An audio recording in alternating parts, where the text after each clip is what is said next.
As you could probably tell, Mari seems to have another secret other than just her powers, a secret she doesn't want out, and now that the world is about to look up to her to save them, perhaps it's time for you to learn who she is, other than just the sarcastic mouthy daughter of a superhero. For her entire life Mari had been hit with insult after insult by her father over the person she was becoming. As Mari grew up like this, by the time Mari was 14 she had had enough. The very moment she had snapped was the day of her birthday. Mari had woken up, putting on a fake smile, not wanting to show her pain on the outside. Mari ran out of her bedroom to see her dad in the living room reading the paper. Thomas peeked his head up from his reading to look at his daughter, to tell her, "I'm working late tonight, I'll leave you money to buy pizza or something." Mari could tell by his statement he had forgotten her birthday. Mari kept her fake smile until her dad left for work. Mari thumped down on their living room sofa, across from the living room television. Mari picked up the remote off the coffee table, and turned on the TV. She watched what was on screen, being a kid's cartoon. But Mari wasn't even paying attention to what was going on, feeling as if her father didn't care for her, not only proven by him forgetting her birthday, but constantly pestering her. Mari grasped the remote in her left hand. As her emotions took over, a furious flame brewed out of her palm, melting it onto the table and floor. Mari got up off the couch and started to think about how angry her dad will be once he learns she melted the remote. Mari walked back and forth around the couch. As each second went by, Mari's heart reached a high beating level. Mari's mind was entangled in her thoughts, unclear of what was causing what. These thoughts included the anxiety of her dad finding she broke the remote, her dad forgetting her birthday, bullies at school, and passing her classes. But she couldn't pinpoint which thought was the cause of her anxiety. It was as if they were all strings that were knotted together. Mari could only think of one way to break them loose, and that was to cut them loose. And you'll learn what happened next very soon. A few hours had gone by since Libby's death and Mari was taken to a hospital to treat her injuries. Mari was lying in a hospital room with a view of the city. Mari had a line of stitches in her forehead. She laid there and just thought about Libby over and over. It might have perhaps not only been the trauma she just experienced or the addition of her past luck with hospitals that she wishes to forget. She heard a voice coming from the doorway, asking her, "Are you all right?" Mari turned her head to the door to see her dad standing there. Mari told him just a few scratches, but Libby. She didn't make it. Thomas, being Thomas, told her, "You know that you could have saved her if you would just get over yourself and be a hero. You only have yourself to blame. Mari's friend just died, he's trying to use it as a way to manipulate her." Classic. A phone ring came from her dad's pocket. He grabbed his phone from it and it said call from Ruby. He picked up and said, "Mari is okay, don't worry, we'll be at the fundraiser tonight." Ruby told him, "Thomas, don't be silly, Mari needs to rest and you need to stay with her, I'll be there afterwards to see you too." Thomas told her, "All right, I hope it goes well."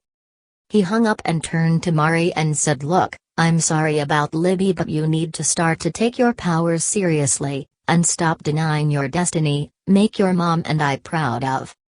Mari interrupted him mid-sentence, "Get out. Now." Having had enough of his bullshit. Thomas, insulted, asked, "Excuse me?" Mari shouted, "Get the fuck out, I just lost my best friend and I want to be alone, get out. Can't believe that you're my daughter, you can't even admit who you are, your mother was the best thing this world had ever seen." Thomas told her. Mari said, "Okay, I get it.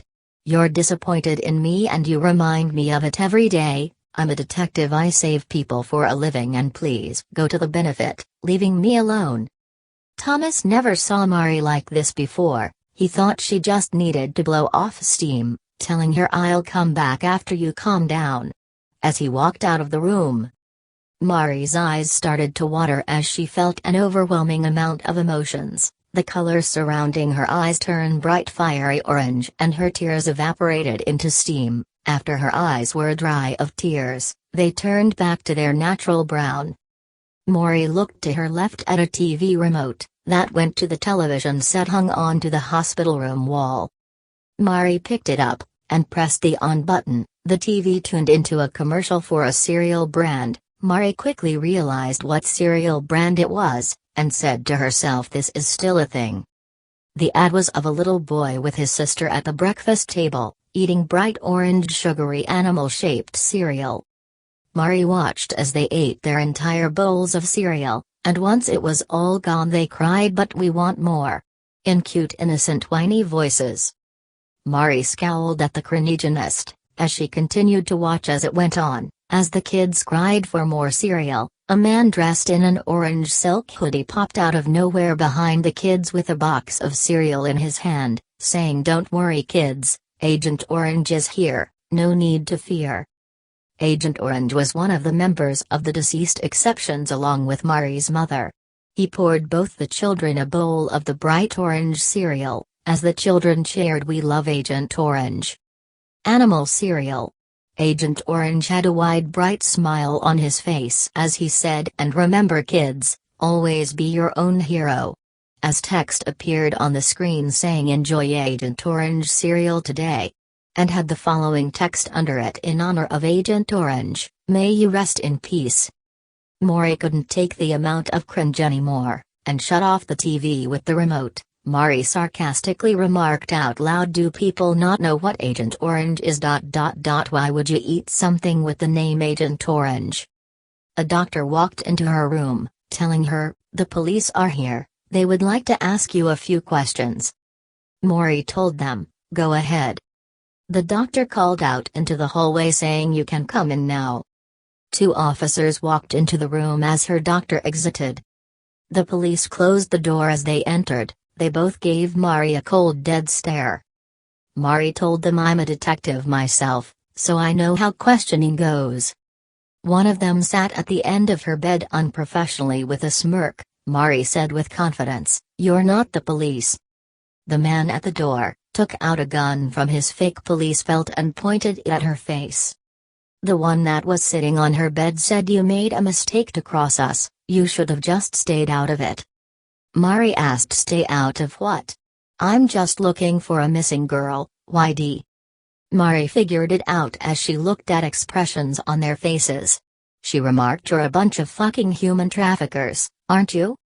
The one with the gun was about to pull the trigger, but Maury jumped out of bed and grabbed the end of the gun, using her powers to melt in the man's hands, burning his flesh. He fell on his knees screaming from the pain, as he tried to blow on his hands to cool them off, of course not working.